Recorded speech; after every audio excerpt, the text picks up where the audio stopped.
Muito bem, pessoal, vamos então dar início à parte 1 da nossa aula sobre as seitas cristãs, tá? Quando eu digo seitas cristãs, não é necessariamente seitas denominações ou religiões que podemos considerar cristãs, tá? Na verdade, nós estamos dizendo seitas cristãs aquelas que se autodenominam cristãs. No ponto de vista delas, elas são cristãs, tá?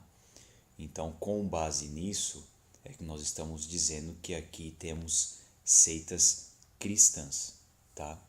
Aí, durante a nossa revisão do assunto, ponto por ponto aqui, a gente vai fazendo alguns comentários para a gente ver se a gente pode considerar cristão ou não, ou também se é cristã, mas tem heresias, tá? E se são heresias graves, né? Ou talvez não tão graves, ainda que sejam heresias, né? E a gente, durante a aula, nós vamos nos ater a algumas com um pouco mais de comentários e a outras com pouco comentário, até porque não são religiões de muita expressão, tá? Então nós vamos trabalhar em cima desse tipo de cronograma aqui na nossa aula, tá? Vamos nos ater a algumas e outras vamos nos ater menos. Vamos nos ater sobretudo as que são mais têm mais representatividade, sobretudo no Brasil, tá? Pois bem, então vamos lá. O que a gente vai ver aqui, para facilitar, visto que nós não temos muito tempo, né? Como eu expliquei para vocês na aula introdutória, anteriormente nós tínhamos um semestre somente das religiões mundiais e nós tínhamos outro semestre, um segundo semestre, para tratar especificamente das seitas cristãs, tá? Então, como isso tudo foi fundido num único semestre, no caso numa matéria só, aqui falando para vocês então que são de EAD, em um único mês e não em dois, então a gente resolveu fazer aqui temos uma tabela comparativa com os principais assuntos, né? Como nós vemos aqui, o nome do grupo, o fundador, a mensagem, igreja, Deus, Jesus, salvação, ressurreição de Jesus e escrituras. Vamos fazer um comentário breve de cada uma dessas religiões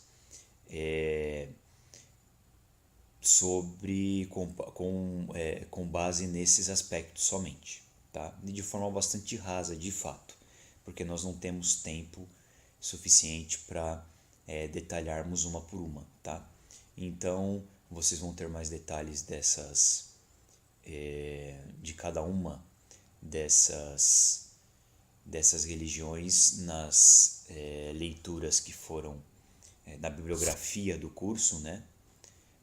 Na leitura obrigatória e na leitura opcional também vai citar várias dessas religiões, mas seguramente vocês vão ter detalhes de todas na bibliografia sugerida para o curso, tá bom? Então vamos lá. Pois bem, vamos começar então falando sobre o cristianismo bíblico, o protestantismo, tá? Fundador, obviamente, temos como Jesus. A mensagem é que Jesus morreu para salvar os pecadores. Sobre a igreja são aqueles que são salvos, tá? Esses são a igreja. Então, independente da denominação que o cristão seja, tá? O protestante, ele é parte da igreja de Cristo, não da placa. Ele é parte da igreja de Cristo, aquele que é salvo, tá? No aspecto de Deus, nós vemos a Trindade em 3 pessoas, mas um único Deus, um Deus triuno, em 3 pessoas, tá? Jesus é a segunda pessoa da Trindade, tá? É o Filho e do ponto de vista de salvação, nós vemos que a salvação é pela graça, através da fé somente, não através de uma Eucaristia, do cumprimento de sacramentos ou por algumas ações que nós temos que fazer e cumprir para que possamos ser salvos. Não, a salvação para o cristianismo protestante é exclusivamente pela graça. E a ressurreição, sobre a ressurreição de Jesus, que é o nosso Deus, né? Jesus elevou-se no mesmo corpo em que ele morreu. Então houve uma ressurreição corpórea de fato de Jesus, tá? E no aspecto das Escrituras, a Bíblia somente tem 66 livros. É a Bíblia que nós conhecemos, a Bíblia protestante, o cânon protestante do Concílio de Nicéia, né? Que é a Bíblia que nós protestantes utilizamos. Muito bem, eu não vou detalhar muito a respeito desses aspectos aqui no cristianismo protestante, porque é o que nós já conhecemos e estudamos aí durante alguns anos, ou para vocês de EAD, durante alguns meses já no seminário, tá? Então, bem, vamos então a outra religião, o catolicismo romano, tá? O fundador é Jesus, mas tem um detalhe bastante importante dentro da teologia católica romana, que é que Jesus é o fundador. Porém, a pedra sobre a qual está edificada esta fundação, né, é Pedro, tá? Então, aquela pedra lá, quando se diz quando se fala, né, no versículo, que tu és Pedro e sobre esta pedra edificarei a minha igreja. Nós sabemos, nós que já estudamos o texto no cristianismo protestante, que Jesus simplesmente está falando que Pedro, tu és pedra, né? Ou seja, teu nome significa pedra, mas é sobre esta rocha aqui, sobre mim, Jesus Cristo, que eu vou estar edificando a minha igreja, porque Jesus é a pedra angular, né? A pedra onde é fundado tudo. Mas no catolicismo romano entende-se de forma diferente, que a pedra, a edificação, a igreja está sobre uma pedra e essa pedra foi o primeiro papa, que foi Pedro, tá? Sobre a mensagem, diferentemente do cristianismo protestante, a mensagem católica romana é a mensagem dos sacramentos, da caridade, do culto a Maria e aos santos. É sobre essas doutrinas e essas práticas que o cristão alcança a salvação. Não porque Jesus morreu para salvar o pecador e pela fé, pela graça, ele pode ser salvo. É através dos sacramentos. O católico tem que cumprir os sacramentos para que ele alcance a salvação. Por isso a mensagem central do catolicismo romano não é a mensagem do cristianismo protestante. A mensagem do cristianismo protestante é que Jesus morreu para salvar o pecador. Essa é a mensagem principal, né? Já no catolicismo romano, a mensagem principal está pautada nos sacramentos, né? Os sacramentos, lembrando lá, entre eles estão o batismo quando você é recém-nascido, a questão do casamento é um sacramento, a extrema-unção outro sacramento, a crisma outro sacramento, e aí vai, tá bom? Do aspecto da igreja, os membros da igreja não são aqueles convertidos, os salvos. Os membros da igreja de Cristo são aqueles que estão associados à igreja católica, a Roma, a Santa Sé. Então, para o católico romano, salvo é aquele que está sobre a égide de Roma, da sede de Roma, tá? Portanto, isso foi falado, inclusive, não me lembro agora se foi pelo Joseph Ratzinger ou pelo Bergoglio, os dois últimos papas, né? Ainda vivos, que somente estaria salvo e estaria no corpo de Cristo aquele que fosse católico apostólico romano, que estivesse sobre a égide e sobre a bênção da Santa Sé na figura do Papa. Tá? Do aspecto de Deus, eles, igual na nossa cristianismo protestante, também veem um Deus triuno. Tá? Também veem que Jesus é o Deus que é a segunda pessoa da Trindade que encarnou, tá? Então vem da mesma forma que nós. E sobre a salvação, como já adiantei, não é pela graça, tá? A salvação é através das suas ações, do cumprimento dos sacramentos, tá? E você estar dentro da Igreja Católica. Essa é a forma de salvação vista do ponto de vista do catolicismo romano. Fora da Igreja Católica não há salvação. Sobre a ressurreição de Jesus, sim, eles creem da mesma forma que nós cristãos protestantes. Tá? E sobre as Escrituras, eles têm a Bíblia igual a nossa no sentido de 66 livros, com a adição, tá, de mais 7 apócrifos. Portanto, o concílio de Nicéia para eles não foi o suficiente. Após o concílio de Nicéia foi feito um outro concílio, um concílio que foram chamados várias igrejas, né,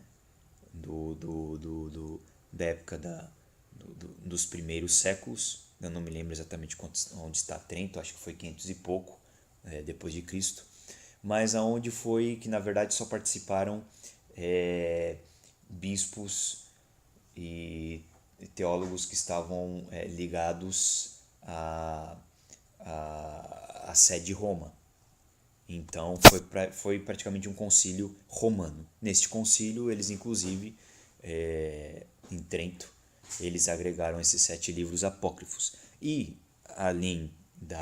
para o católico, além da Bíblia com mais esses 7 apócrifos, né, que é a Bíblia católica, eles também têm a questão da tradição, dos dogmas. As encíclicas papais estão ao mesmo pé, né, ao mesmo nível que a Bíblia.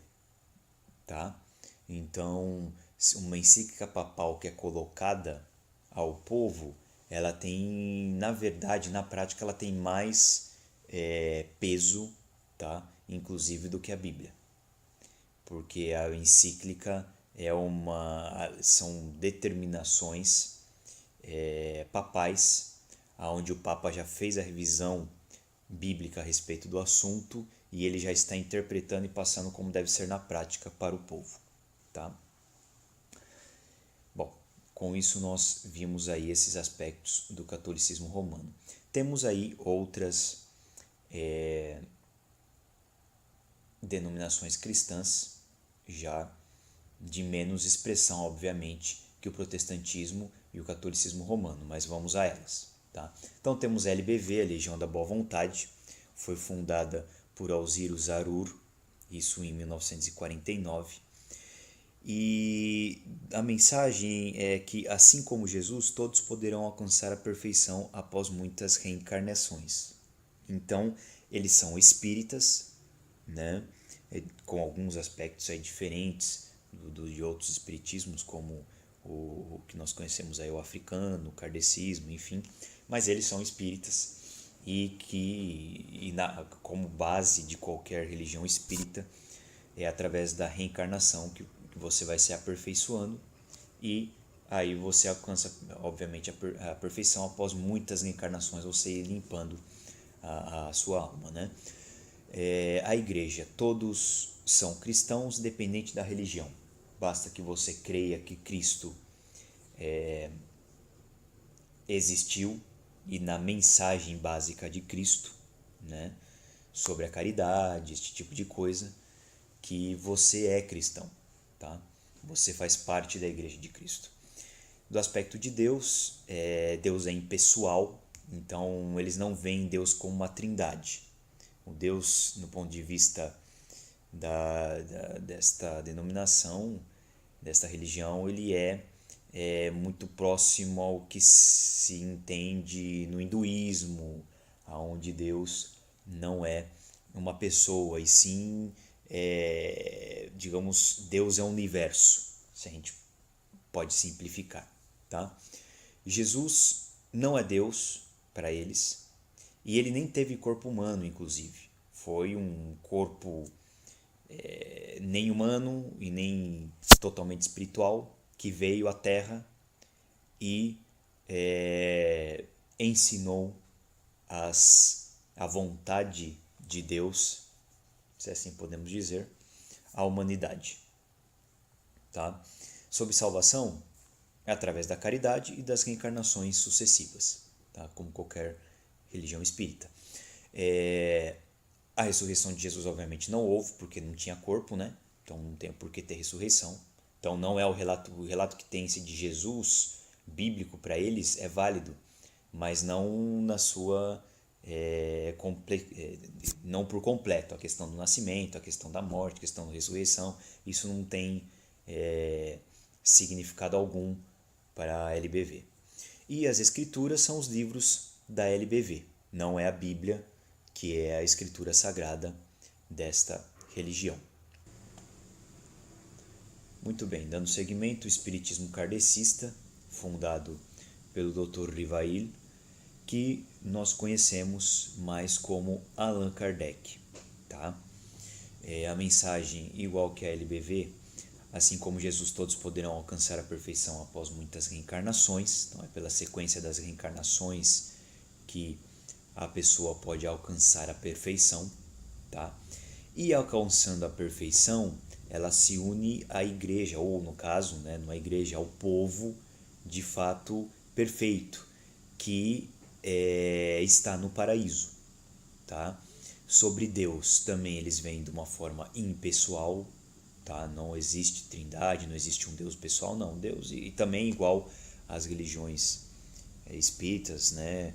Então eles têm uma visão também semelhante ao hinduísmo, de um Deus impessoal. Deus é o universo. Tá? Obviamente que Jesus para eles sim existiu, mas da mesma forma que na LBV, Jesus não é Deus e nem teve um corpo humano. É um espírito muito evoluído que veio à Terra ensinar algumas coisas. Tá? A salvação é através da caridade e das sucessivas reencarnações. Tá? E visto que Jesus nunca nasceu, não tinha corpo, era um espírito evoluído que veio ensinar algumas coisas aqui à humanidade, portanto ele existiu, mas ele não reencarnou, como não encarnou, né? Como um homem, muito menos ressuscitou, tá? Então ele não morreu, portanto ele obviamente não ressuscitaria, tá bom? Quais são as escrituras do Espiritismo Kardecista? Os livros de Allan Kardec e outros livros inspirados por outros espíritos, tá? Dando sequência então, os Testemunhas de Jeová. As Testemunhas de Jeová têm como fundador o Charles Taze Russell, né, que viveu de 1852 a 1916. Ela foi fundada especificamente em 1881. Tá? A mensagem principal é que Jesus abriu a porta para conquistarmos a nossa salvação. Portanto, ela não é uma salvação pela graça, é uma salvação meritória. Tá? Quem são os escolhidos? Quem é a igreja de Cristo para eles? São os 144 mil ungidos que irão para o céu. Exatamente isso, são 144 mil pessoas neste exato número. Esse número não é figurativo, é um número literal, tá? Que irão para o céu. Deus, para eles, é Jeová, né? Que é uma única pessoa. Então, o Deus deles, o Deus para eles, é o mesmo Deus bíblico que nós temos, tá? Na figura do Pai, que eles dizem que é Jeová, dizem eles que conhecem o nome de Deus, e esse nome é Jeová. Nós, protestantes, sabemos que Jeová, Yahvé, Yah e Eorra, o que você quiser, são todas possibilidades do nome de Deus, porque o que nós conhecemos de fato é somente o tetragrama, tá? Portanto, se você vê como o judeu não sabe qual que é a pronúncia correta do nome de Deus, ele opta por pronunciar o tetragrama por Adonai, tá? Então, nós não conhecemos o verdadeiro nome de Deus, mas eles dizem que conhecem, que sabem, e o seu nome é Jeová. E Jeová para eles é a figura do Pai, tá? E só existe a figura do Pai para eles, tá? A pessoa do Pai. Não existe a pessoa do Filho, tampouco a do Espírito Santo, tá? Jesus não é Deus para eles, obviamente, como acabei de dizer.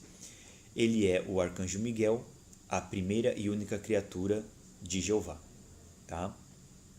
Então, para eles, Jesus é uma criatura. Na verdade, é o arcanjo Miguel que veio como Jesus, tá bom? A salvação, eles alcançam obedecendo às ordens da sociedade Torre de Vigia. É isso. Para que você alcance a salvação, você somente cumpre com as ordens da Torre de Vigia, tá bom?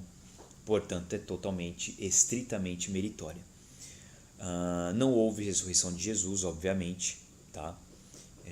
Porque Jesus somente era o arcanjo Miguel e ponto. Então não houve a figura de Jesus no sentido de nascimento, vida e ressurreição, tá?